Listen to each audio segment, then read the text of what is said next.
नहीं, और ये सरकारी पे ठीक है, आपका ये प्राइवेट नहीं सरकारी, लेकिन सरकारी घर को आप इस तरीके से कर रहे हैं। सिद्धार्थ करंस, सरकारी घर में आप जितना मर्जी आपने देखा है यूपी में भी मायावती के टाइम में एक बंगला बनाया गया था जो उनके पोस्ट रिटायर, मतलब जब वो चीफ मिनिस्टर नहीं रहेंगी, यूपी में एक बड़ा अजीब कल्चर था कि हर और भी जगह मध्य प्रदेश में अभी भी है कि जो एक्स चीफ मिनिस्टर्स को भी बंगले मिलते हैं, बड़े बड़े बंगले, उसमें रेनोवेशन कराने में मायावती ने 103 करोड़ रुपए खर्च किए, कहीं किसी सीएजी रिपोर्ट में नहीं आया। तो ये ऐसे ही अखिलेश यादव ने किया उस बंगले को, वो तो अच्छा हुआ कि सुप्रीम कोर्ट के आदेश की वजह से इन सबको वो बंगले खाली करने पड़े सरकार के पैसे से। और वो जो बात कही जावेद ने, जब जब सरकारी पैसा खर्च होता है तो किसी को कोई परवाह नहीं। तो सिद्धार्थ, आप तो बहुत तजुर्बेकार हैं इस चीज के, लेकिन जिस तरह से हो रहा है अब ये स्केल बढ़ता जा रहा है। जो चीज अब मतलब 467 करोड़ कोई इमेजिन कर सकता है? कितने 5 स्टार होटल्स बन जाएंगे? 400, 100, 100, 150 करोड़ में आजकल बड़ा बढ़िया 5 स्टार टॉप होटल्स बनते हैं। तो 3 5 स्टार होटल्स के बराबर का प्रधानमंत्री आवास बनना, मैंने आपको बताया करीब। जैसा केजरीवाल ने किया और प्रधानमंत्री नरेंद्र मोदी जी जिस तरह का राजमहल उनका बन रहा है, दोनों में एक बुनियादी फर्क है।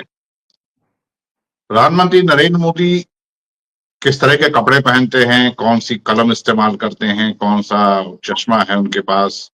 और जावेद साहब ने सही कहा, भाई मैंने तो सैकड़ों तस्वीरें खंगाली सिर्फ इस बात के लिए कि क्या कभी कोई कपड़ा दोबारा पहना गया है। मुझे नहीं दिखा, और किसी को दिखा हो। मयूर जानी साहब बैठे हैं, इन्होंने तो बहुत समय तक देखा है और बहुत करीब से देखा है, तो वो शायद बता सकें कि ये कपड़ा कभी दोबारा पहने देखा हो। मैंने नहीं देखा, कम से कम प्रधानमंत्री बनने के बाद तो नहीं देखा। और ये भी देखा है हमने कि जब कुंभ में आते हैं तो बहुत छोटा सा 4 घंटे का वो पूरा टाइम था जो वहां वो मौजूद रहे, और उतनी देर में 3 बार या 4 बार कपड़े जो है वो बदले गए। तो प्रधानमंत्री के साथ एक अच्छी बात है कि जो उनका समर्थक है, जो उनका मतदाता वर्ग है, या जिसको जो उनका शुभचिंतक है, जो उनके लिए आपकी हमारी या तमाम लोगों की ट्रोलिंग करने पे आमादा हो जाता है, आपको के साथ गाली गलौज पर आमादा हो जाता है, वो उसने इस बात को स्वीकार कर लिया है, उसको कोई परवाह नहीं है। वरना ये तो बात बड़े खुले तौर पर सामने आ चुकी है कि सुना है वो कोई ऐसा मशरूम की सब्जी खाते हैं जो बहुत महंगा है, या कोई पानी भी जो पीते हैं वो पानी कितना महंगा है। ये सब चीजें आरटीआई से बाहर आ चुकी हैं, लेकिन लोगों पर कोई फर्क नहीं पड़ता है। और वही लोग जो इस महंगे चश्मे, इस कलम पे, इस मशरूम की सब्जी पे, या 400 कुछ करोड़ के राजमहल पर जिनकी जू नहीं रेंगती है, वो राहुल गांधी का कोई जूता था अभी जिसके बारे में बड़ा मीडिया में वो हुआ और बड़े बड़े चैनलों में उसको दिखाया जाने लगा, और जो बाद में निकला कि उस आप 3-4 हजार रुपए का वो जूता है, महज 3-4 हजार का जूता है। या एक टी शर्ट थी जो बाद में पता चला कि कुछ 100 रुपए की वो टी शर्ट है। वो दूसरों पर जरूर उंगली उठाते हैं। तो प्रधानमंत्री नरेंद्र मोदी और केजरीवाल में फर्क ये है कि केजरीवाल की पार्टी का नाम आम आदमी पार्टी है।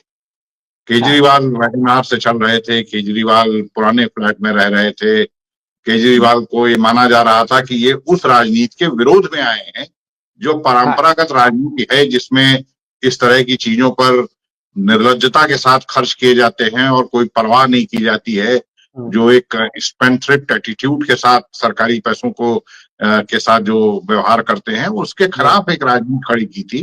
तो जब केजरीवाल जैसा व्यक्ति कोई शीश महल या कोई अपना सरकारी आवास पर इतने पैसे खर्च करता है, तो उनके जो मतदाता वर्ग हैं, उनके जो शुभचिंतक हैं, उनके जो समर्थक हैं, उनमें जरूर एक तरह का गुस्सा पनपना लाजमी है कि भाई हमने एक ऐसे आदमी को इन पारंपरिक नेताओं के खिलाफ समर्थन दिया था, खड़ा किया था, उसको लगातार दिल्ली का चीफ मिनिस्टर बनाया जो इन नेताओं से अलग था।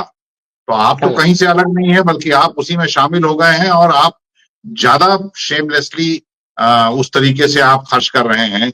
आप जिस शीला दीक्षित को पे आपने क्या क्या आरोप लगाए थे, अभी जावेद साहब ने कहा इत्तेफाक से उस बंगले पर हमारा भी जाना हुआ है, कि आप उस बंगले के बरक्स आपने एक ऐसा बंगला खड़ा किया है जिसमें कितने करोड़ रुपए आपने लगाकर क्या क्या चीजें आपने उसमें ऐशो आराम की मुहैया कराई हैं। तो आपकी राजनीति में और जिन राजनेताओं के खिलाफ आप खड़े हुए थे, आप जिस नए किस्म की राजनीति लेके आए थे, उस राजनीति में कोई फर्क नहीं रह जाता है। तो इसलिए मुझे लगता है, लेकिन नरेंद्र मोदी जी के साथ तो अब मतलब उनका जो समर्थक वर्ग है, उसको मुझे लगता है कि वो इस पे बड़ी खुशी महसूस करता है कि साहब नरेंद्र मोदी हैं तो वो तो इस तरह की चीजें करेंगे ही करेंगे। सूट पहनेंगे, हाँ 2.5 लाख का सूट पहनेंगे और दिन में 6 बार कपड़े बदल लेंगे।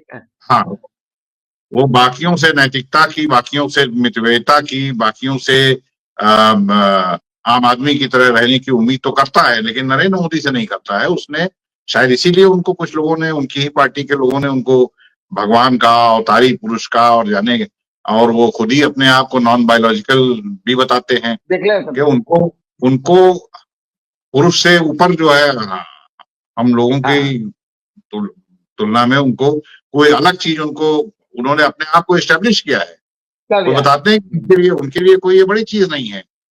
और मुझे नहीं लगता है कि वो 467 नहीं, वो 4000 करोड़ रुपए, 467 करोड़ अगर देखा जाए तो सही कहा जावेद साहब ने। तो ताजमहल, आप शीश महल राजमहल की बात कर रहे हैं, ताजमहल बन जाए शायद, तो वो उनको उससे कोई फर्क नहीं पड़ता है। उनको मालूम है कि जिन लोगों के दम पर वो उस गद्दी पर बैठे हुए हैं, उन लोगों को शायद ये बात और अच्छी लगे और अपील करे। लेकिन केजरीवाल के साथ क्या हो रहा है? केजरीवाल, आपकी पार्टी का नाम ही है आम आदमी पार्टी, आपकी राजनीति खड़ी ही हुई है उनके खिलाफ, जो इस तरह की परंपरागत राजनीति करते थे, जो बेशर्मी के साथ सरकारी धन का दुरुपयोग करते थे। आप तो इन सब के खिलाफ खड़े हुए आपके और शायद इसलिए इस बात को ज्यादा हिट किया जाएगा और केजरीवाल को इसका नुकसान भी होगा कि भाई आप तो वैसे ही निकले जिस तरह से बाकी लोग थे। आपके ऊपर कुछ आरोप, ये जो सीएजी रिपोर्ट भी बड़े टाइमिंग इसका जो है बड़ा बढ़िया है निश्चित तौर पर। और दिल्ली के इलेक्शन, आपने कहा कि प्रधानमंत्री के कार्यालय के घर पर होने वाले खर्च की, उसकी मुझे उम्मीद नहीं है कि सीएजी की रिपोर्ट उसकी आएगी। सीएजी की रिपोर्ट में उसका जिक्र होगा, हो सकता है उसे अति संवेदनशील बताकर उसको सीएजी की रिपोर्ट से गायब भी कर दिया जाए। हालांकि खर्च उसका उसी सीपीडब्ल्यू ने किया होगा जिसका ऑडिट करने का जिम्मा सीएजी के पास है। लेकिन हो सकता है कि वो हम लोग के सामने ना आए, जिस तरह से अब प्रधानमंत्री कार्यालय के तमाम खर्चों की जानकारियां अब शायद आरटीआई के मार्फत भी बाहर नहीं आ पाती हैं। नहीं आ पाती।